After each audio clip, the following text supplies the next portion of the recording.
வணக்கம். Welcome all to cricket podcast Tamil. இன்னைக்கு ஒரு ரொம்ப ரொம்ப ஒரு ஹீட்டடான ஒரு ஐபிஎல் டீம் பத்தி பேச போறோம். பஞ்சாப் கிங்ஸ் பத்தி பேச போறோம். ஆக்சுவலி பஞ்சாப் கிங்ஸ் ஒரு கிட்டத்தட்ட 16 சீசன் விளையாட்டுருக்காங்க.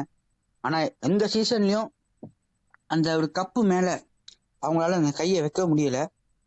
இந்த தடவை they will be hopefully wanting to keep their hands near the cup or in fact hold the cup in their hands. இந்த தடவை அவங்க ஒரு டைனாமிக்கான ஸ்குவாட் பில்ட் பண்ற மாதிரி நிறைய பேர் பேசுறாங்க. அதை பத்தி தான் நீங்க டிஸ்கஸ் பண்ண போறோம்.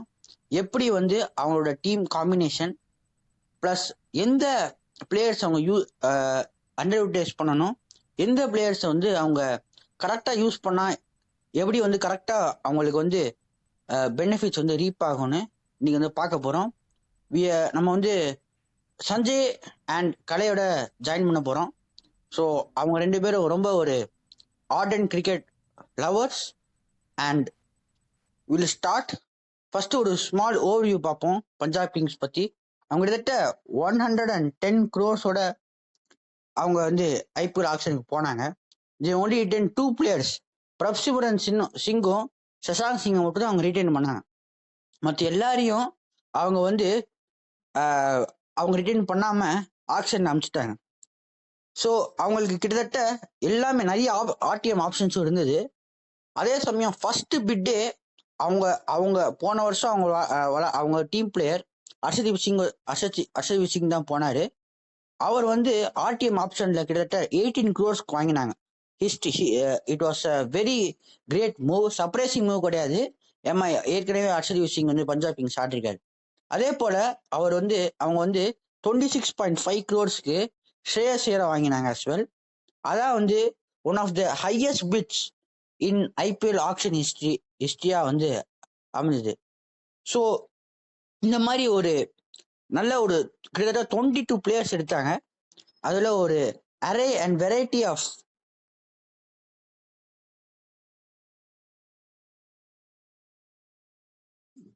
Of both Indian and international cricketers as well.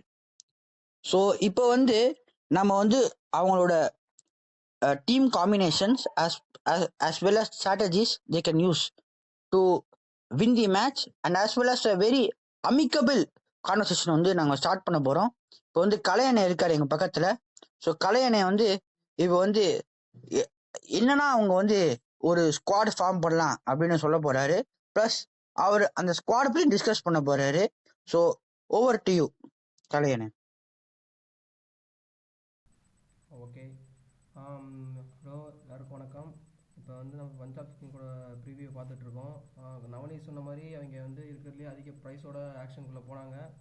அவங்க ஸ்ரேயஸ் ஐயரை வேணும் அப்படின்னு ரொம்ப இதுவாக போய் 27 கோடி கிட்ட கொடுத்து எடுத்தாங்க.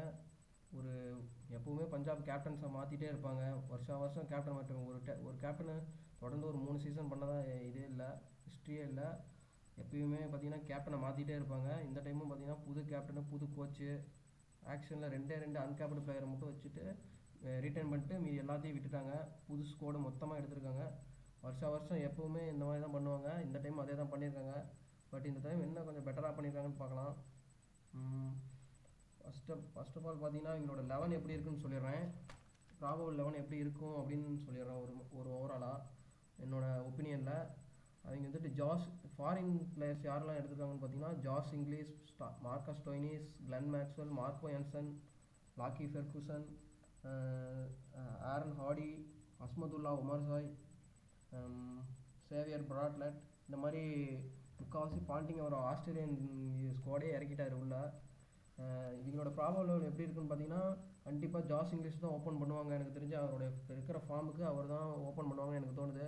அவர் Josh Inglis, number 2 Prabhsimran Singh, number 3 captain Shreyas Iyer, number 4 Marcus Stoinis, number 5 Shashank Singh, number 6 Nehal Wadhera, number 7 Glenn Maxwell, number 8 Marco Jansen, number 9 Harpreet Brar, number 10 Arshdeep Singh, number 11 Vyshak Vijaykumar. Impact பிளேயராக பார்த்தீங்கன்னா சகல தான் ஆடுவாங்க. இதுக்கு வைசாக் விஜயகுமாருக்கு பார்த்தீங்கன்னா பேக்கப் பார்த்தீங்கன்னா யாஷ் தாக்கூரை வச்சுருக்காங்க.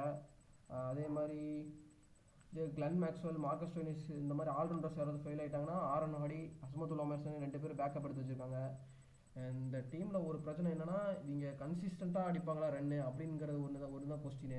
மற்றபடி இவங்க கன்சிஸ்டண்ட்டாக ஒரு 2 பேர் அடிக்க ஆரம்பிச்சிட்டாங்கன்னா ஸ்ரேயஸ் ஐயர் ஒருத்தர் தான் இப்போதைக்கு கன்சிஸ்டண்ட்டாக அடிக்கிற மாதிரி தெரியுறாரு. அதுக்கப்புறம் பார்த்தீங்கன்னா மீதி எல்லாருமே ஏதாவது ஹிட் ஆர் மிஸ் மாதிரி இருக்காங்க. ஏதாவது ஒரு மேட்ச் அடிப்பாங்க, ஏதாவது மேக்ஸிமம் ஃபெயில் ஆகிற மாதிரி தான் அதிக பிளேயர்ஸ் இவங்களாம். ஏதாவது ஒரு மேட்ச் நின்றுட்டாங்கன்னா மேட்சை முடிச்சிருவாங்க. பட் அந்த கன்சிஸ்டன்சி கொண்டு வர முடியுமா அதுதான் கொஸ்டின். பார்ப்போம். நவனி, ஹலோ நவனி, கேட்குதாடா? அண்ணே, அதே தான் எனக்கும் ஒரு ஃபீலிங். ஆக்சுவலி வந்து இன்னும் பஞ்சாப் சொல்கிறா. கிங்ஸ் வந்து இன்னும் அவங்க இந்தியன் கோரை வந்து இன்னும் கொஞ்சம் பலப்படுத்திக்கலாம் அப்படின்னு நினைக்கிறேன். அதே சமயம் வந்து அவங்களுக்கு ஸ்பின் ஆல்ரவுண்டர்ஸ் அவ்வளவா இல்லை அப்படின்னு ஒரு ஃபீலிங் இருக்கு. ஓகேடா. நீங்க அதை பத்தி என்ன நினைக்கிறீங்க? இல்லைடா, அவங்க கிரவுண்டுக்கு ஸ்பின் அந்த அளவுக்கு தேவையில்லை. அவங்க தர்மசாலாவில் தான் ஆட போகிறாங்க, முல்லாப்பூரில் தான் ஆட போகிறாங்க. ஓகே, முல்லாப்பூரில் கொஞ்சமாக டேர்ன் ஆகும். பட் அந்த அளவுக்கு லாஸ்ட் இயர் ஒன்றும் பெருசாக பால் ஸ்பின்னர்ஸ் டாமினேட் பண்ண மாதிரி எனக்கு தெரியல. ஒரு மாதிரி இந்த ஸ்லோயர் ஒன்று கட்டர் போடுற ஃபாஸ்ட் பாலர்ஸ் ஹர்ஷல் பட்டேல் கூட எடுத்திருந்தாங்க, நல்லா பண்ணியிருந்தாரு. எனக்கு தெரிஞ்ச அவங்க ஸ்பின் டிபார்ட்மெண்ட் ஓகே தான். எனக்கு தெரிஞ்ச அவங்க எங்கே மாட்டோங்கன்னா அவங்க பேக்கப் வந்து பார்த்தீங்கன்னா அந்த அளவுக்கு எக்ஸ்பீரியன்ஸ் இல்லை யாருமே. ஐபிஎல் எல்லாம் முக்கால்வாசி அன்டெஸ்டடாக இருக்காங்க. அதுதான் அங்கே யாருக்காவது சப்போஸ் ஒருத்தர் இன்ஜுரி ஆயிடுச்சுன்னா என்ன பண்ணுறது, இல்லைன்னா ஃபார்ம் இப்போ மேக்ஸ்வெல்லாம் போன டைம் பார்த்தீங்கன்னா தொடர்ந்து ஒரு 5-6 மேட்ச் ரொம்ப ஃபெயிலியர், 6 டக்கு அந்த மாதிரிலாம் அடிச்சிருந்தாரு. இப்போ அவர் ஃபெயில் ஆகிட்டு பேக்கப் கொண்டு வந்தீங்கன்னா அவரும் அடிப்பாரான்னு நம்மளால் கன்ஃபார்ம் சொல்ல முடியாது. அவரும் இப்போ கிளன் மேக்ஸ்வெல்லாம் ஹாரன் ஆடி கொண்டு வரீங்க, அவரும் அன்டெஸ்டடு. அவருக்கு பார்த்தீங்கன்னா ஸ்பின் அந்த அளவுக்கு ஆட மாட்டார். ஒரு சேப்பா விக்கெட்டு, லக்னோ விக்கெட்லாம் இப்போ ஆடுற மாதிரி இருந்துச்சுன்னா ரொம்ப மாட்டிக்குவாங்க. அங்கே தான் ஒரு பிரச்சனையே ஒழிய மற்றபடி அவங்க கிரவுண்டுக்கு ஓரளவுக்கு சூட்டபுளாக தான் டீம் எடுத்திருக்காங்க. எனக்கு அவங்க கிரவுண்டில் அவங்க அதாவது வின் பண்ணுற அளவுக்கு எடுத்திருக்காங்க டீம். ஓகேன்னு சொல்லலாம், ரொம்ப மோசம்னு சொல்ல முடியாது. ஓகே, பார்ப்போம். இந்த தடவை என்ன பண்ணுறாங்க வெயிட் பண்ணி தான் பார்க்கணும். நிச்சயமானே. அதே போல அவங்களுக்கு வந்து ஒரு இந்தியன் கோர் இல்லாதது வந்து ரொம்ப ஹர்ட்ஃபுல்லா இருக்கும் என்னை பொறுத்த வரைக்கும். அவங்களுக்கு இந்தியன் பேட்டிங் கோரே கிடையாது. அப்பார்ட் ஃப்ரம் ஸ்ரேயஸ் ஐயர், உங்களுக்கு மிடில் ஆர்டர்ல நிறைய ஃபாரின் பிளேயர்ஸ் இருக்காங்க. ஒரு மார்க்கஸ் ஸ்டோனிஸ், கிளென் மேக்ஸ்வெல், இதை தாண்டி அவங்களுக்கு வந்து மற்ற டீம்ஸ் மாதிரி ஒரு இந்தியன் கோர் கிடையாது. அது வந்து ஒரு பெரிய டிஸ்அட்வான்டேஜ் நான் நம்புறேன். நான் இந்தியன் கோர் இல்லைன்னு சொல்ல மாட்டேன். அதாவது பிரப்சிமன் லாஸ்ட் 2 இயர்ஸாக அவங்க, அதாவது பிரப்சிமன், நேகல் வதேரா, சஷாந்த் சிங்லாம் கொஞ்சம் போன வருஷம் எக்ஸ்பீரியன்ஸ் ஆனவங்க, அவங்கெல்லாம் இருக்காங்க. பட் அவங்க ஃபெயில் ஆகிட்டாங்கன்னா அதுக்கு பேக்கப் அதுதான் இல்லைன்னு நான் சொல்ல வரேன். அந்த பக்கம் அந்த பேக்கப்புக்கு ஒரு இந்தியன் கோர் நல்லா தான் இல்லை, யாரும் எக்ஸ்பீரியன்ஸாக இல்லை அப்படின்னு சொல்கிறேன். மற்றபடி இந்த ஆனா நீங்க சொல்றது வந்து ரைட்டா இருக்கு. ஆனா எனக்கு என்ன தோணலன்னா, Prabhsimran Singh has played only 3 IPL season இல்ல 4 IPL சீசன். நீங்க மத்த டீம்ல போய் பார்த்தா உங்களுக்கு வந்து ஓரளவுக்கு ஒரு 6-7 சீசன்ஸ் விளையாடக்கூடிய எக்ஸ்பீரியன்ஸ் உள்ள ஒரு சைட்ஸ்ல இருக்கு. அப்படி பார்த்தா பிரப்சிமரனை மட்டும் வச்சுட்டு நம்மளுக்கு வந்து ஒரு அளவுக்கு எக்ஸ்பீரியன்ஸ் சொல்ல முடியாதுல்ல. அதான் நான் சொல்ல வரேன். அதான் நானும் சொல்ல வரேன். இவங்க கிட்ட எக்ஸ்பீரியன்ஸ் பிளேயர்ஸ் இல்ல, அதான் நான் சொல்ல வரேன். ஃபாரின் பிளேயர்ஸுக்கு எக்ஸ்பீரியன்ஸ் இருக்கு, பட் இந்தியன்ஸ்க்கு எக்ஸ்பீரியன்ஸ் இல்ல. அதுக்கு அட்லீஸ்ட் அவங்க வெளியே உட்காந்து இருக்கிற பிளேயருக்கு இப்போ 11ல் இருக்கிற பிளேயர்கள் ஓரளவுக்கு எக்ஸ்பீரியன்ஸ் இருக்கு. இவங்க என்ன பண்ணணும்னா, அதாவது இவங்க ஃபாரின் பிளேயர்ஸ் வந்து இவங்க கொஞ்சம் நல்லா விளையாடணும், அதை சுற்றி இவங்க விளையாடுவாங்க. அதுதான் எங்களோட பிளானாக இருக்கும். ஏன்னா லாஸ்ட் வருஷம் சஷாந்த் சிங் நல்லா பண்ணியிருந்தாரு. நேகல் வதேரா லாஸ்ட் மும்பை இந்தியன்ஸ் 2 வருஷமும் நல்லா பண்ணியிருந்தாரு. பிரப்சிமரன் சிங்கும் 2 வருஷமும் நல்லா பண்ணியிருந்தாரு. அட்லீஸ்ட் இவங்களாம் ஓரளவுக்கு நமக்கு தெரியும் இவங்களாம் எந்த மாதிரி பேட்டிங் ஆடுவாங்க, எப்படி கொஞ்சம் ப்ரூவ் பண்ணியிருக்காங்க IPL லெவலில். அதனால நான் சொல்லுவேன், நீ இந்த லெவலை விட்டு வெளியே போயிருந்தீங்கன்னா, அதாவது பேக்கப்னு பார்த்தீங்கன்னா அந்த அளவுக்கு எக்ஸ்பீரியன்ஸ் இல்லை. இதுலேயும் எக்ஸ்பீரியன்ஸ் இல்லை தான், பட் ஆல்ரெடி ஒரு 2-3 சீசன் ஆடி ப்ராமிஸ் காமிச்சிருக்காங்கல்ல, அதனால சொல்ல வரேன். இது ஓரளவுக்கு நல்ல டீம். பேட்டிங் பாருங்க 9 வரைக்கும் வருது, அப்படின்னா அவங்களோட டெப்த் எவ்வளோ இருக்குன்னு பாருங்க. அவங்க எங்கே மாட்டுவாங்கன்னா, அதாவது அப் ஃப்ரண்ட் வந்து ஸ்ட்ரைக் எடுத்து ஆகணும். ஒரு விக்கெட் 2 விக்கெட் யாராவது மார்க் வயன்ஸோ ஹர்ஷித் சிங்கோ, அதுக்கப்புறம் பார்த்தீங்கன்னா ஒரு மேக்ஸ்வெல், ஜாஸ் இங்கிலீஷ், இவங்க 2 பேர் ஃபயர் ஆகணும். அதுதான் ஒரே வழி. இங்கே எல்லா மேட்சும் கன்சிஸ்டண்டாக இந்த 2 மேக்ஸ்வெல், இங்கிலீஷ், இந்த மாதிரி ஸ்ரேயஸ் ஐயருக்கு நமக்கு தெரியும், அவர் எப்பயுமே கன்சிஸ்டண்டாக ஒரு 400 ரன் அடிச்சிருவார் சீசனு. இப்போ வந்து என்ன ப்ராப்ளம்னா, ஜாஸ் இங்கிலீஷ் அடிப்பாரா, அது ஒரு கொஸ்டின். கிளென் மேக்ஸ்வெல்லோட ஃபார்ம் லாஸ்ட் இயர் எப்படி இருந்துச்சு, அது இந்த டைம் எப்படி இருக்கும், அது ஒரு கொஸ்டின். மார்க்கஸ் ஸ்டோனிஸ் ரொம்ப நாளாக கிரிக்கெட் விளையாடல, அவர் இப்போ எப்படி இது பண்ண போகிறாரு. அதுக்கப்புறம் பார்த்தீங்கன்னா பவுலிங்கில் பார்த்தீங்கன்னா வைசாக் விஜயகுமார் போன டைம் பெருசாக அதிகமாக வாய்ப்பு கொடுக்கல RCBயில். கொடுத்த வாய்ப்பு நல்லா டீசெண்டாக தான் பயன்படுத்தியிருக்காரு. சகல் பார்த்தீங்கன்னா ஒரு விக்கெட் எடுத்துருவாரு. உங்களுக்கு ரன்ஸ் போகும், பட் விக்கெட் எடுத்துருவாரு. போன வருஷம் நடந்த ஐபிஎல்ல 4 ஓவர்ஸ் 40 அது எந்த டீமாக இருந்தாலும் எடுத்துக்குவாங்க. ஏன்னா அந்த அளவுக்கு பார்த்தீங்கன்னா பேட்டிங் ட்ராக்காக தான் இருந்துச்சு முக்கால்வாசி பிச்சு. நம்மளே பார்த்துருப்போம் லாஸ்ட் இயர் என்ன நடந்துச்சுன்னு ஐபிஎல்ல. ஸோ இந்த பவுலிங் லைனப்பும் ஓகே மாதிரி தான் தெரியுது. அவங்க கண்டிஷனுக்கு தர்மசாலா கண்டிஷனுக்கு ஓகேன்னு தோணுது. ஒரு லக்னோ ஒரு சென்னை வந்தாங்கன்னா இவங்களோட பேட்ஸ்மேனு ஸ்ரேயஸ் ஐயர் ஒருத்தர் தான் நல்லா ஸ்பின் ஆடக்கூடியவர். ஸ்ரேயஸ் ஐயர் ஒருத்தர், சஷாந்த் சிங், மேகல் வதரா, இவங்க 3 பேர் தான் எனக்கு தெரிஞ்சு ஸ்பின் ஓரளவுக்கு நல்லா விளையாடுறீங்க. மற்றபடி பார்த்தீங்கன்னா அந்தளவுக்கு ஜாஸ் இங்கிலீஷ் ஸ்பின் அந்தளவுக்கு விளையாடுவாரா? இந்தியாவில் ஸ்ரீலங்காலலாம் நல்லா பண்ணியிருக்காரு, பட்டு பாகிஸ்தான் நல்லா பண்ணியிருக்காரு. பட் இந்தியாவுங்கிறது வேற, அங்கே எப்படி பண்ண போகிறான்னு தெரில. மார்க்கஸ் ஸ்டோயினிஸும் நல்லா ஸ்பின் ஆடுவாரான்னு தெரியாது. கிளென் மேக்ஸ்வெலுக்கு நமக்கு எப்பயுமே தெரியும், அவர் ஸ்பின்னாலே கொஞ்சம் கேஸ். ஒரு நல்ல ஸ்பின்னர்னா அவர் கண்டிப்பாக விட்டார். ஒரு 100 அகமது இந்த மாதிரி ரிஸ்ட் ஸ்பின்னர்னா மாட்டிடுவார் அவர். அதனால் அந்த மாதிரி அவங்க தான் அந்த கிளென் மேக்ஸ்வெல், ஜாஸ் இங்கிலீஷ், இந்த மாதிரி ஃபாரின் பிளேயர்ஸ் இங்கே வந்து கொஞ்சம் நல்லா பண்ணணும். அப்போ தான் எங்கள் டீமு பிளே ஆஃப் போகிறதுக்கு அதிக பர்சன்டேஜ் வாய்ப்பு இருக்குது என்னை பொறுத்த வரைக்கும். நிச்சயமா. அதே போல அவங்க பேட்டிங் டெப்த்தும் அதிகமா சொன்னீங்க. அவங்க ஒரு வேளை யோசிச்சிருக்கணுமா, பவுலிங் ஆல்ரவுண்டர்ஸ்லயே இன்னும் கொஞ்சம் ஸ்பின் பவுலிங் ஆல்ரவுண்டர்ஸ் அவங்க எடுத்திருக்கலான்னு நான் நினைக்கிறேன்.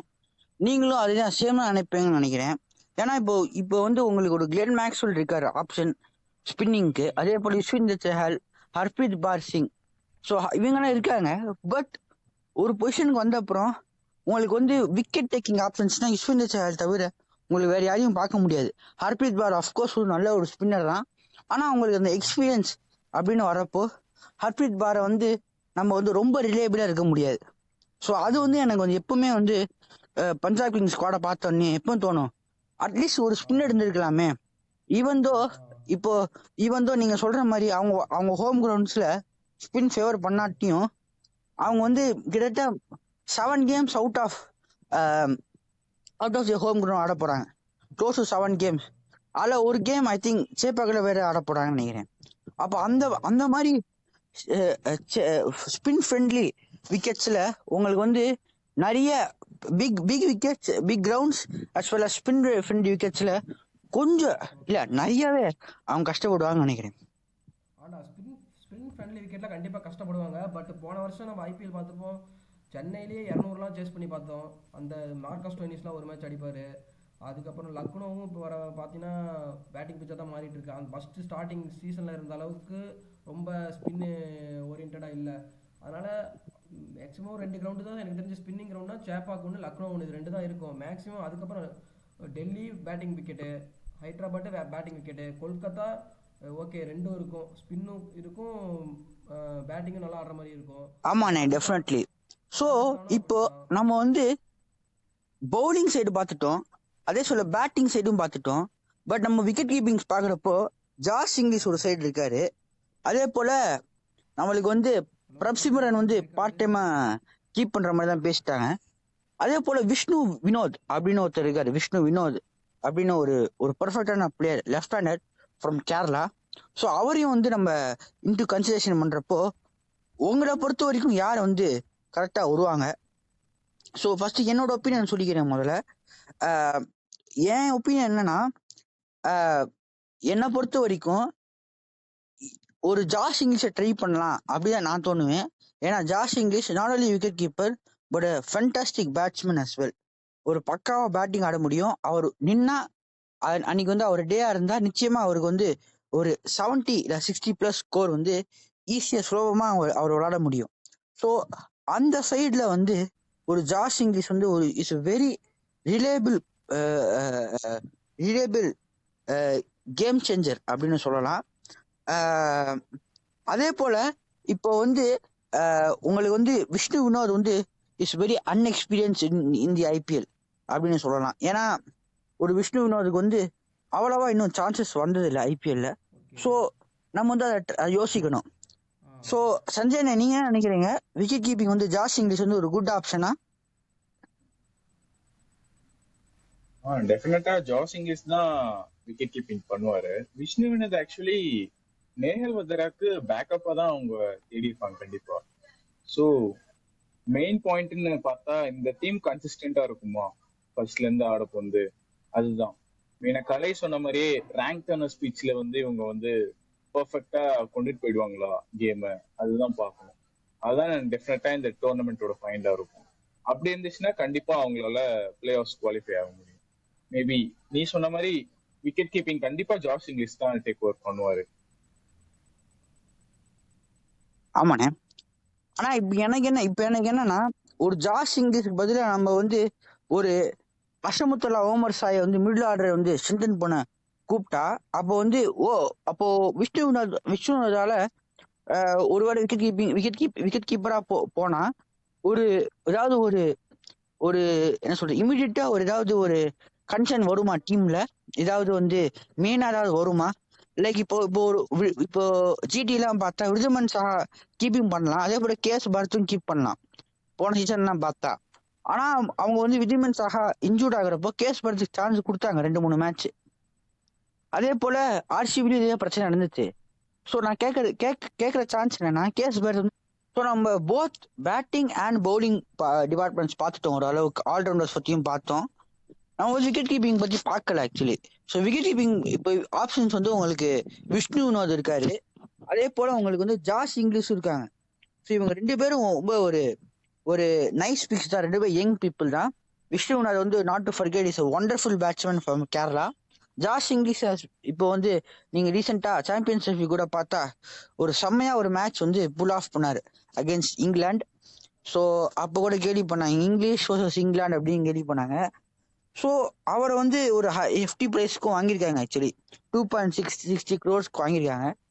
ஸோ உங்களை பொறுத்த வரைக்கும் யார் வந்து கரெக்டான keeper between these two? Jos Inglis is at advantage, but is a foreign player. ஒரு ஃபாரின் பிளேயர்னால ஒரு ஃபாரின் பிளேயர் கேப் போயிடும். அதே போல விஷ்ணு வினோத் வந்து அவ்வளோ எக்ஸ்பீரியன்ஸ் கிடையாது ஐபிஎல்ல. ஸோ இந்த 2 ஆப்ஷன்ல நீங்க யார் நினைக்கிறீங்க? பிளஸ் பிரப்சிம்ரன் சிங் அவரும் வந்து பார்ட் டைமா கீப் பண்ற மாதிரி நம்ம பார்த்துருக்கோம். ப்ளஸ் அவரும் பஞ்சாப் வந்து ரெகுலரா வந்து கீப் பண்ற மாதிரி தான் நம்ம நிறைய மேட்சஸ் பார்த்துருக்கோம். ஸோ நீங்க என்ன நினைக்கிறீங்க ஆக்சுவலி?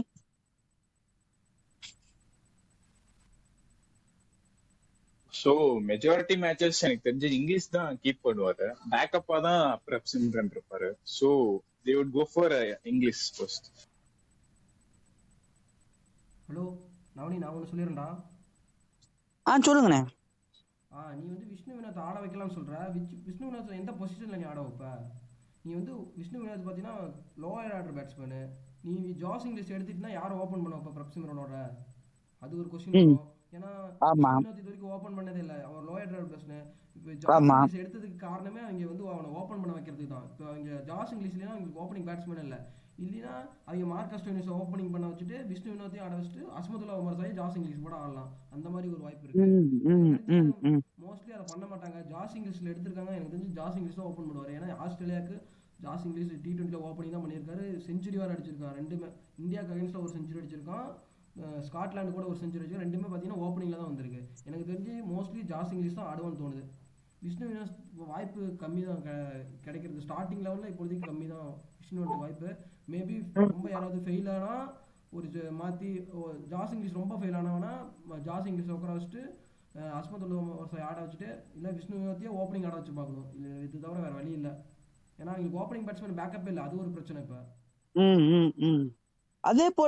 அதே போல முஷீர் கான் அப்படின்னு ஒரு யங்ஸ்டர் எடுத்துருக்காங்க, சர்ஃப்ராஸ் கானோட தம்பி, மும்பை இருந்து சேர்ந்தவர். அவரை பத்தி நினைக்கிறாங்க, அவரை கூட ஒரு ஓப்பனிங்ல 1 down 1 அனுப்ப வாய்ப்பு இருக்கா? இல்லாட்டி இந்த வருஷமும் அவரை வந்து அவங்க வந்து டைம் அண்ட் டெஸ்டட் மாதிரி பெஞ்சில் வார்ம் பண்ண வைப்பாங்களா, இல்லாட்டி வாய்ப்பு கொடுக்க ட்ரை பண்ணுவாங்களா? ஏமா அவர் வந்து ஒரு டாப் ஆர்டர் பேட்ஸ்மேன் தான். ஸோ அவர் ஓப்பனிங் கூட கன்வின்ஸ் கூட பண்ணலாம், நீ ஓப்பனிங் போய் ஆடுறா அந்த மாதிரி கூட கன்வின்ஸ் பண்ண. இல்லாட்டி 1 down அவங்க வந்து இஃப் தேர் திங்கிங் சரி நம்ம இன்னும் ஒரு எக்ஸ்ட்ரா ஓவர்சீஸ் பவுலர் எடுப்போம் டீம்ல அப்படி சொன்னா, ஒருவேளை மேக்ஸ்வெலுக்கோ இல்ல மார்க்கஸ் ஸ்டாயினிஸ்க்கு ரீப்ளேஸ்மெண்ட்டா அவர் வந்து ஒரு இன்சைடா வரலாமா? ஒரு பெரிய சஞ்சு சாம்சனுக்கு எப்படி 2013 டர்ன் அவுட் ஆச்சோ அந்த மாதிரி முஷீர் கானுக்கு வந்து 2025 ஆளாமா? நீ சொன்ன மாதிரி முஷீர் கான் இருக்காரு. பட் அவர் நம்பர் 3 பேட்ஸ்மேனு. ஒரு ஜாஸ் இங்கிலீஷ் ஃபெயில் ஆனால் மட்டும்தான் எனக்கு தெரிஞ்சு முஷீர் கானை ஓப்பனிங் பண்ண வச்சுட்டு நீ சொல்கிற மாதிரி அஸ்மதுல்லா உமர் சாய் உள்ளே கொண்டு வராங்க. மற்றபடி பார்த்தீங்கன்னா அவங்க எனக்கு தெரிஞ்சு மேக்ஸ்வெல், ஸ்டாயினிஸு, மார்க்கோ யான்சன் கன்ஃபார்ம் ஆடுவார்னு சொல்ல முடியாது. மேக்ஸ்வெல், ஸ்டாயினிஸ், ஜாஸ் இங்கிலீஷ் இவங்க 3 பேரும் எனக்கு தெரிஞ்சு கன்ஃபார்ம் லெவலில் இருப்பாங்க. இவங்க 3 பேரும் ஒரு ஃபர்ஸ்ட் ஹாஃப் ஃபுல்லாக எப்படி மேக்ஸிமம் ஆடிடுவாங்க. அந்த ஃபர்ஸ்ட் ஹாஃபில் ரொம்ப ஃபெயில் ஆனால் மட்டும்தான் செகண்ட் ஹாஃபில் எனக்கு தெரிஞ்சு சேஞ்ச் பண்ணுறதுக்கு வாய்ப்பு இருக்குது. மற்றபடி இவங்க வந்து ஸ்டார்டிங் லெவலில் முஷீர் கானு, விஷ்ணு வினோத், பவுலிங்கில் பார்த்தீங்கன்னா யாஷ் டாக்கூர் இவங்கெல்லாம் வரத்துக்கு சுபம் ஷெக்டேன்னு ஒருத்தர் இருக்காரு, ஆல்ரவுண்டர் ஒருத்தர் இருக்காரு. அவங்கெல்லாம் பார்த்தீங்கன்னா எனக்கு தெரிஞ்சு ஃபஸ்ட்டு ஸ்டார்டிங் லெவலில் வர்றது ரொம்ப கஷ்டம் இப்பொழுதைக்கு. ஏன்னா இவங்கள தான் ஆட வைப்பாங்க. ஏன்னா இவங்க தான் கொஞ்சம் எக்ஸ்பீரியன்ஸ் ஆன் பிளேயர்ஸு. ஸ்டாயினிஸு, மேக்ஸ்வெல்லாம் ஆல்ரெடி ஐபிஎல் ரொம்ப வருஷமாக ஆடிட்டு இருக்காங்க. ஜாஸ் இங்கிலீஷு ஓப்பனிங்காக தான் எடுத்தாங்க. அதனால கண்டிப்பாக அவரையும் ஆட வச்சுருவாங்க. அதுக்கப்புறம் பார்த்தீங்கன்னா நீ யார் சொன்னால் மார்க்கோ யான்சன் ஆறு லாக்கி ஃபெர்குசன் இவங்க 2 பேர் தான் ஆட வைப்பாங்க. எனக்கு தெரிஞ்சு மோஸ்ட்லி லாக்கி இது மார்க்கோ யான்சன் தான் ஆடுவார்னு தோணுது. நீ என்ன நினைக்கிற? எனக்கு அப்படிதான் தோணுது. எனக்கு அப்படிதான் தோணுது. ஸோ இப்போ நம்ம வந்து ஐபிஎல் ஆக்ஷன் பற்றி பார்த்துட்டோம். அவங்க ஆக்ஷன் ஸ்ட்ராட்டஜி அவங்க எப்படிதான் யோசிச்சாங்க, அதே போல் அவங்க டீம் காம்பினேஷனை பற்றி பார்த்துட்டோம். நீங்கள் கல்யாணம் நீங்கள் சொல்லுங்கள், எவ்வளோ how much can you give 10க்கு எவ்வளோ மார்க் கொடுப்பீங்க? அதே போல் சஞ்சய் நீங்களும் சொல்லுங்கள் எவ்வளோ மார்க் கொடுப்பீங்க. So Kalyan Sanjay please share your thoughts. நான் முதல்ல என் தாட்ஸ் சொல்லிடுறேன். நான் 10க்கு வந்து 6.5 கொடுப்பேன். பிளே ஆஃப் ஸ்டாண்டர்ட்ஸ் அப்படின்னு பார்த்தா எனக்கு தெரிஞ்சு ஒரு 70 அகேன்ஸ்ட் 30 ஃபார் தான் இருக்கேன். ஏன் அதுக்கு நான் ரீசன் சொல்லிடுறேன். ஏன்னா முதல்ல வந்து உங்களுக்கு வந்து ஒரு டீமுக்கு வந்து ஒரு டெப்த் இருக்கணும். 70 ஃபார் அண்ணே 70 10க்கு 6.5 சொன்னேன். 6.5 சொன்னேன். ஏன்னா எனக்கு தெரிஞ்சு வந்து இந்த டீம் வந்து குவாலிஃபை ஆகிற அளவுக்கு இந்த கேப்பபிலிட்டிஸ் இருக்கான்னு பார்த்தா கிடையாது. ப்ளஸ் உங்களுக்கு வந்து ஒரு டெப்த்து கிடையாது, ஒரு பேக்கப் ஆப்ஷன்ஸ் வந்து அவ்வளோவா வைப்ரண்ட்டாக கிடையாது. அதனால் நான் 6.5 சொல்கிறேன். என்னை பொறுத்த வரைக்கும் இந்த டீம் எப்படின்னா 10ல் பதினொன்னா போகிற டீம் தான். ஸோ அதில் வந்து எந்த கொஸ்டினும் இல்லை. அதே போல் உங்களுக்கு பேட்டிங் டெப்த் இல்லை, பவுலிங்கில் உங்களுக்கு ஸ்பின் ஆப்ஷன்ஸ் இல்லை. இதெல்லாம் வந்து நிச்சயமாக வந்து though it will not show up starting சீசனில் ஸ்டார்ட் ஆஃப் சீசனில் உங்களுக்கு ஷோ அப் பண்ணாட்டியும் எண்ட் ஆஃப் சீசன் இல்லை நடுவில் அப்போ வந்து நிச்சயமாக உங்களுக்கு அந்த 2 மேட்ச் 3 மேட்ச் ஜெயிக்க வேண்டிய ஒரு கட்டாயம் வரும்ல, அப்போ வந்து நிச்சயமாக உங்களுக்கு வந்து அது வந்து ஒரு பிரச்சனையாக ஏற்பட வாய்ப்பு இருக்குது. அதே போல் 70% வந்து I am against the team qualifying, I am against the team trying to go into the qualifiers. 30% வந்து ஓகே போக வாய்ப்பு இருக்குது, ப்ரொவைடட் அவங்க கரெக்டாக ப்ளே பண்ணா. ஸோ நீங்களும் ஷேர் பண்ணுங்க mister Kalai and mister Sanjay, please share பண்ணுங்க உங்களோட ஒப்பீனியன்ஸ் என்ன, நீங்கள் எவ்வளோ மார்க் கொடுக்குறீங்க, ப்ளஸ் உங்களுக்கு வந்து எவ்வளோ பர்சன்டேஜ் வந்து going into the play off வந்து நீங்கள் கொடுக்குறீங்க, இவனை ஷேர் பண்ணுங்க. ஓகே சஞ்சய் நீ ஃபர்ஸ்ட் சொல்லிடுறா. Okay, I would rate them 6 டா. ஏன்னா இந்த டீம் கன்சிஸ்டண்டா இருக்குமா அது கண்டிப்பா டவுட்ஃபுல் தான். ஸோ குவாலிஃபயர்ஸ்க்கு வந்து ப்ராபப்ளி 60% or 65% தான் வாய்ப்பு. இஃப் தே ஆர் கன்சிஸ்டன்ட் அவங்க வந்து கண்டிப்பா டஃப் கொடுப்பாங்க அதர் டீம்ஸ்க்கு. So I would rate them 6 டா. இன்ட்ரெஸ்டிங். பட் நீங்கள் 60% வந்து ஃபார் கொடுக்குறீங்க ரைட்டா? ஃபார் அகேன்ஸ்ட் வந்து 40% தான் கொடுக்குறீங்க அப்போ. ஆமாண்டா, இஃப் தே ஆர் கன்சிஸ்டன்ட் அவங்களுக்கு மேபி 60 or 65% சான்ஸ் இருக்கு. இல்லனா ரொம்ப கஷ்டம். அதர் டீம்ஸ் கம்பீட் பண்றது அளவுக்கு. ஓகே ப்ளே ஆஃப் போக மாட்டேன்னு சொல்லிட்டீங்க. ஓகே நான் இந்த டீம் எனக்கு தெரிஞ்சு சொன்ன மாதிரி ஒத்துக்கிறேன். ஸ்பின் டிபார்ட்மெண்ட்டில் கொஞ்சம் பேட்டிங் ஒழுங்காக ஆட மாட்டாங்க, மாட்டி வரதுக்கு வாய்ப்பு இருக்குது. பட் அவங்க கிரவுண்டுக்கு ஏற்ற மாதிரி எடுத்திருக்காங்க எனக்கு தெரிஞ்சு. அதனால் அந்த 7 மேட்ச்சு அவங்க 7ல் ஒரு 5 ஜெயிச்சிருவாங்கன்னு தோணுது. அதுக்கப்புறம் அங்கங்கே ஆடினா ஒரு 2-3 ஜெயிச்சிருவாங்க அப்படின்னு தோணுது. எனக்கு தெரிஞ்சு இந்த டீம் பிளே ஆஃப் போயிடுவாங்கன்னு தோணுது எனக்கு இந்த டீமு. பாப்போம், ரெக்கி பாண்டிங்காக இருக்கிறாரு, கண்டிப்பாக எனக்கு தெரிஞ்சு பிளே ஆஃப் கூட்டு போயிடுவான்னு தோணுது. நான் வந்து 7 கொடுக்குறேன்டா அந்த டீமுக்கு. அதாவது ஒரு நம்பர் 4 அந்த அதாவது பிளே ஆஃப் போயிடுவாங்க. நம்பர் எந்த பொசிஷன் ரிக்கி பாண்டிங் இல்லாமல் எவ்வளோ நீங்கள் கொடுத்துருப்பீங்க? இல்லை ரிக்கி பாண்டிங்னு நான் கொடுக்கல. ரிக்கி பாண்டிங் கோச் இல்லாமல் எவ்வளோ நீங்கள் கொடுத்துருப்பீங்க? இல்லை நீங்கள் தப்பாக புரிஞ்சுக்கிட்ட. நான் உங்களுக்கு மிஸ்டர் கலை வந்து ஒரு பெரிய ஆஸ்திரேலியன் ஃபேன். இல்லை ரிக்கி பாண்டிங்னு நான் கொடுக்கல. அவங்களோட லைனப் வச்சு சொல்கிறேன். இங்கே அந்த தர்மசாலா கண்டிஷனு முல்லாப்பூர் கண்டிஷனுக்கு ஏற்ற மாதிரி எடுத்திருக்காங்க ஓரளவுக்கு டீம். அதை வச்சு சொல்கிறேன். எனக்கு தெரிஞ்சு குவாலிஃபை ஆயிடுவாங்கன்னு தோணுது. பார்ப்போம். லைட்டா உங்க வாய்ஸ் பிரேக் ஆகுது. ஒன் செகண்ட், நெட்டு கனெக்ட் ஆகிற மாதிரி இதாகிற மாதிரி ஓகே இருக்கும். ஓகே, அதான் நானும் ஜஸ்ட் உங்க லெக்கை புல் பண்ணேன், அவ்வளவுதான். ஏமா உங்களுக்கு பிடிச்ச ரிக்கி பாண்டிங், டேவிட் வார்னர், அந்த ஒரு ஆஸ்திரேலியன் ட்ரெஸ்ஸிங் ரூம்ல ஷேர் பண்ண நிறைய ஜாஸ் இங்கிலீஷ்லாம் இருக்காரு. ஸோ அதே போல உங்களுக்கு அந்த மைண்ட் செட்டில் இருக்கிறவங்க நிறைய பேர் அந்த டீம்லயும் இருக்காங்க, சப்போர்ட்டிங் ஸ்டாஃபா இருக்காங்க. ஸோ அதனால தான் கேட்டேன். ஓகே. சரி, ஸோ நீங்களும் ஒரு கிட்டத்தட்ட பிளே ஆஃப்க்கு அதிக வாய்ப்பு சொல்றீங்க. நீங்க எவ்வளோ ரேட் பண்ணுவீங்க? சிக்ஸ், நான் வந்து 7, 6.5, அவர் வந்து 6, நீங்க எவ்வளோ ரேட் பண்ணுவீங்க? 7 ரைட்டா? 7 7 7 7, ஓகேண்ணே. So super. ஸோ நம்ம பிளே வந்து ஆஃப் குவாலிஃபை ஒரு ஆயிடுவாங்க. அளவு ஆயிடுவாங்க நீங்க நம்புறீங்க. Okay okay. So okay. நீங்க வந்து ஸ்குவாட் காம்போசிஷன் வந்து நீங்க 7 கொடுக்குறீங்க, பட் பிளே ஆஃப் வந்து நீங்க நிச்சயமா வந்து அவங்க குவாலிஃபை ஆவாங்க அப்படின்னு நினைக்கிறீங்க. ஆல் தீஸ் ப்ரிடிக்ஷன்ஸ் வந்து நம்ம வந்து லீக் முடிஞ்ச அப்புறம் கிட்டத்தட்ட ஒரு 56 கேம்ஸ் ஆன அப்புறம் தான் நம்மளுக்கு எல்லாருக்கும் தெரியும் என்ன வந்து நிச்சயமா வந்து இந்த லீகோட அவுட்கம், அந்த டீமோட அவுட்கம்னு. நம்ம வந்து will hopefully wait and see. அதே போல உங்களுக்கு ஏதாவது இப்போ சொல்லணும்னு உங்களுக்கு ஏதாவது எண்ணம் இருக்கா? இந்த டீம் வந்து இந்த மாதிரி போனா ஆக்சுவலி அவங்க ஜெயிக்க வாய்ப்பு இருக்கு. ஃபர்ஸ்ட் 7 கேம்ஸ் இல்ல ஃபர்ஸ்ட், என்னை பொறுத்த வரைக்கும் அவங்க வந்து ஃபர்ஸ்ட் ஒரு 7 கேம்ஸ் வந்து அட்லீஸ்ட் ஒரு 5 கேம்ஸ் வின் பண்ண ட்ரை பண்ணா நடுவில் வந்து அவங்களுக்கு வந்து பீஸ்ஃபுல்லா போகிற மாதிரி இருக்கும். பட் அவங்க வந்து ஹோம் கேம்ஸை வின் பண்ண ட்ரை பண்ணணும். நீங்க என்ன நினைக்கிறீங்க? அதான் அதான் ஒன் அதான் நானும் திங் டு சொல்றேன். நோட்ரா, அவங்கள ஹோம் கிரவுண்டுக்கு ஸ்ரேயஸ் ஆ. ஐயர் வந்து okay okay. IPL defending captain வேற. ம் ஐபிஎல் டிஃபெண்டிங் கேப்டன் வேற. சோ அதனாலதான் நான் 65% சான்ஸ் கொடுத்தேன். மேபி டீம் கன்சிஸ்டன்டா இருந்துச்சுன்னா குவாலிஃபை ஆகிறதுக்கு 60 to 70% சான்ஸ் இருக்கு.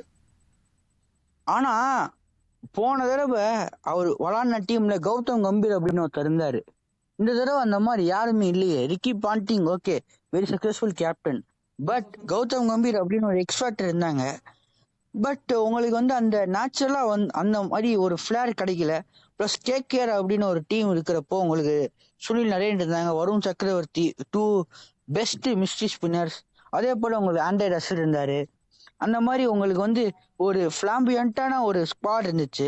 பட் இந்த தடவை வந்து plus you had Indian core வந்துச்சு. இந்த மாதிரி ஆனா இந்த தடவை இல்லையே பஞ்சாப் கிங்ஸ். அதான் கேக்குறேன். அதான் இந்த நியூ கௌதம் ஸ்குவாட் கம்பீர் வந்து இருக்காரு. கன்சிஸ்டன்டா ஃபயர் அப் ஆனாங்கன்னா கண்டிப்பா போக வாய்ப்பு இருக்கு.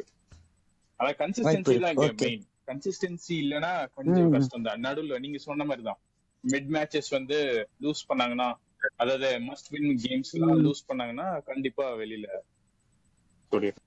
கண்டிப்பா வெளியே. ஓகே. நிச்சயமா. கௌதம் கம்பீர் இருந்தாருன்னு சொன்னீங்க போன வருஷம் ஸ்ரேயஸ் ஐயர் கலைஞர் கேப்டன் உங்களுக்கு. பண்ணும்போது. அதான்டா போன வருஷம் கௌதம் கம்பீர் இருந்தாரு சொன்னீங்க, ஸ்ரேயஸ் ஐயர் கேப்டனு கேகேஆருக்கு அப்படின்னீங்க. ஹலோ ம் கேக்குதா? ஆனால் பட் 2020 பார்த்தீங்கன்னா கேக்குதுங்க. 2020 பார்த்தீங்கன்னா Shreyas Iyer captain, Ricky Ponting coach, Delhi Capitals final வரைக்கும் கூப்பிட்டு போனாங்க. அவங்களுக்குள்ள ஒரு கனெக்ஷன் இருக்கும் எப்படியும். அதனால தான் அவ்வளோ பணம் கொடுத்து ஸ்ரேயஸ் ஐயரை வந்து பஞ்சாப் எடுத்திருக்காங்க. அந்த கனெக்ஷன் ஒன்று இருக்கும். அதுவும் இல்லாமல் ஸ்ரேயஸ் ஐயரை பார்த்தீங்கன்னா ரன் அடிக்கிறாரோ இல்லையோ நல்லா அதிகமாக ஒரு மாதிரி ரொம்ப, அதாவது ஒரு ஃபில் சால்ட் மாதிரி, ஒரு டிராவிஸ் ஹெட் மாதிரி சட சடன்னு அடிக்காமல், அதாவது ஒரு 400 ரன் அடிப்பார், பட் ரன் அடிக்கிறது தெரியாது. ஒரு மாதிரி அவர் கேப்டன்சியும் நல்லா பண்ணுவார். அதனால சொல்கிறேன் அந்த இதையும், பட் அங்கே டீம் இருக்கிற இதையும் வச்சு சொல்கிறேன், பிளே ஆஃப் வந்துடுவாங்கன்னு ஒரு நம்பிக்கை எனக்கு. பார்ப்போம். நிச்சயமாண்ணே, நிச்சயமா. ஏமா 2020 நீங்க சொன்ன ஒரு வேலிட் பாயிண்ட். 2020 இன்னும் ஞாபகம் இருக்கு, மும்பை இந்தியன்ஸோட அவங்க ஃபைனல் ஆடுவாங்கன்னு நினைக்கிறேன். அப்போ வந்து ஆல்மோஸ்ட் ஜஸ்ட் அவங்க ஆன் வேர்ஜ் ஆஃப் வின்னிங் தான் இருப்பாங்க. பட் சில வந்து உள்ள மிஸ்டேக்ஸ்னால அவங்க ஒழுங்கா ஐ திங்க் மும்பை இந்தியன்ஸ் வந்து சேஸ் பண்ணுவாங்கன்னு நினைக்கிறேன் அந்த இன்னிங்ஸா, இல்லாட்டி இவங்க போலிங் போடுவாங்களா எனக்கு சரியா ஞாபகம் இல்லை. இல்லை பட் சேஸ் ஒரு பண்ணுவாங்க, சேஸ் ஞாபகம் இருக்கு, ரொம்ப பண்ணுவாங்க. க்ளோஸான மேட்ச் தான். ககிசோ ரபாடாலாம் அப்போ டிசில இருந்தாருன்னு நினைக்கிறேன். ககிசோ ரபாடா, ஆண்ட்ரிக் நோக்கியாலாம் இருந்தாங்க. அப்போ கொஞ்சம் நல்ல சைடாக ஆமா இருந்துச்சு. பட் அந்த சைடோட கம்பேர் பண்ணும்போது இது கொஞ்சம் வீக்கர் மாதிரி தெரியுது. பட் அது வந்து துபாயில் விளையாண்டாங்க. பட் இது வந்து இந்தியா, தர்மசாலா, அந்த கண்டிஷனுக்கு ஏற்ற மாதிரி இந்தியா. கிரவுண்ட் ஆமா. இருக்கும். ம் நீங்கள் சொன்ன மாதிரி, அதாவது இங்கே ஹோம் மேட்ச் 7 மேட்ச்சில் ஒரு ம் 5 மினிமம் ஜெயிச்சிருவாங்கன்னு தோணுது. அதுக்கப்புறம் அங்கங்கே 1-2 ஜெயிச்சு கூட வந்துருவாங்கன்னு தோணுது என்னோட ஒப்பீனியனில். பார்ப்போம். ம் ம் ம் ஓகே, அடுத்த ப்ரிவியூக்கு பார்ப்போம். ஸோ நம்ம வந்து ஒரு ஆல்மோஸ்ட் பாட்காஸ்டோட ஃபினிஷிங் எண்டுக்கு வந்துட்டோம், ஃபினிஷ் லைன் வந்துட்டோம். So thank you for listening podcast. Kalai அண்ணன் வந்து ஒரு ஃபினிஷிங் கொடுப்பாரு, அதே போல சஞ்சயனையும் அவரோட ஃபினிஷிங் லைனும் கொடுப்பாரு. ஸோ என்னோட thank you and gratitude for those listening to the podcast. அதே போல ஒரு கலையனே அண்ட் சஞ்சயனே போத் ஆஃப் தெம் அவங்க வந்து அவங்களோட எண்டிங் க்ளோஷர் சொல்லுவாங்க. ஸோ எண்டிங் வித் எனக்கு வந்து திருப்பி வந்து இவங்க சொன்ன ஒப்பீனியனுக்கு அப்புறம் சரி ஒரு வாய்ப்பு இருக்கு அப்படி பார்த்தா நான் மேக்ஸிமம் 7 கொடுப்பேன். அதே போல வின்னிங் பர்சன்டேஜ் வந்து நான் 60 ஃபார் 40 அகேன்ஸ்ட் மாத்திக்கிறேன். Over to you. Okay, Navani சொன்ன மாதிரி நம்ம முடிச்சிட்டோம், எண்டுக்கு வந்துட்டோம், ப்ராட்காஸ்டோட எண்டுக்கு. நெக்ஸ்ட் ப்ரீவியூவில் பார்ப்போம். அடுத்த டீமு என்னடா நவனி பண்ண போகிறோம்? அடுத்த டீம் வந்து நம்ம லக்னோ ட்ரை பண்ண போறோம்னே. ஓகே, நம்ம அடுத்த ப்ரிவ்யூ லக்னோ ப்ரிவ்யூ அப்போ பார்ப்போம். அவங்களோட ஸ்குவாட் என்ன, ஹெட் கோச் யார் எல்லாம் பார்த்துட்டு நம்மளோட ஒப்பீனியனை கொடுப்போம். சஞ்சய், நீ உன் ஒப்பீனியன் சொல்கிறா. ஸோ இதுதான் அவங்களோட ஃபர்ஸ்ட் ட்ரை பாட்காஸ்ட் பண்றது. ஸோ இனிமேல் ஒரு சீரீஸ் ஆஃப் பாட்காஸ்ட் பண்ணலான்னு தான் இருக்கும். So first starting with Punjab, அதுக்கப்புறம் நெக்ஸ்ட் லக்னோ, குஜராத், அப்படியே போயிட்டே இருக்கும். So as a cricket fan இது ஐபிஎல்லோட நின்றாது. ஃபர்தரா எல்லாம் சாம்பியன்ஸ் ட்ராஃபி, வேர்ல்ட் கப் 2026, 2027 ஃபர்தரா எல்லாமே கண்டினியூ பண்ணலான்னு இருக்கும். So it's starting point. Hope we continue and ஆமா சப்போர்ட் கொடுங்க. ஓகே, தேங்க்யூடா நவனி. தேங்க்யூ. வியூவர்ஸ் வந்து இன்னும் ஒரு நெக்ஸ்ட் பாட்காஸ்ட் சூன் வந்துடும். ஸோ நீங்களும் என்ஜாய் பண்ணுங்க. அதே போல் எங்கள் ஒப்பீனியன்ஸில் ஏதாவது உங்களுக்கு ஏதாவது இருந்தால் ப்ளீஸ் கமெண்ட் பண்ணுங்கள். ப்ளீஸ் ஏதாவது இன்டிமேட் பண்ணுங்கள் in person as well as in through social media platforms. நாங்கள் வந்து ஒரு ட்விட்டர் அக்கௌண்ட்லாம் ஆரம்பிக்க போகிறோம். Twitter account plus as well as ஒரு சோஷியல் மீடியா பிளாட்ஃபார்ம்ஸ் கொண்டு வர போகிறோம். அதெல்லாம் கொண்டு வந்த அப்புறம் நீங்கள் வந்து அங்கே கான்ஸ்டண்ட்டாக நம்ம என்கேஜ் பண்ணுவோம். ப்ளஸ் இதை பெருசாக ஆக்க வந்து நாங்கள் நிறைய முயற்சி பண்ணுறோம். ஸோ ஆஸ் சஞ்சய் அண்ணே கலையண்ணா சொன்ன மாதிரி நாங்கள் வந்து இதை வந்து இது வந்து ஸ்டார்டிங் அப்படின்னு பார்க்காம இதை வந்து starting of a long journey மாதிரி பார்க்குறோம். ஸோ இது வந்து ஒரு ட்ரையல் எரர் மாதிரி தான் அப்படின்னு பார்க்காம இது வந்து நாங்கள் ஒரு ஹம்பிள் பிகினிங்ஸ். அதே போல் நாங்கள் வந்து இன்னும் நல்ல மாடுலேஷனோட நல்ல இன்னும் கொஞ்சம் கான்சியஸாக இன்னும் கொஞ்சம் நல்லா பண்ணுற மாதிரி இருக்கும். நீங்கள் கீப் சப்போர்ட்டிங், கீப் லைக்கிங். அதே போல் நீங்களும் எங்கள் பாட்காஸ்ட்டை ஜாயின் பண்ணணும்னா ஒரு இன்டிமேஷன் போடுங்க, நாமளும் ஜாயின் பண்ணுவோம். அதே போல் நாங்கள் குவிசஸ் அதே போல் ரெகுலர் இன்ட்ராக்ஷன் வச்சுக்க போகிறோம் பப்ளிக்கோட.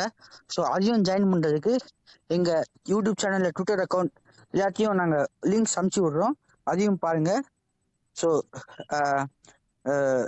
hats off to all of those who are been part of this, helping us as well, and sending my great gratitude to all of those listening to the podcast now. Signing off, Kalai, Sanjay and Navneet. Thank you.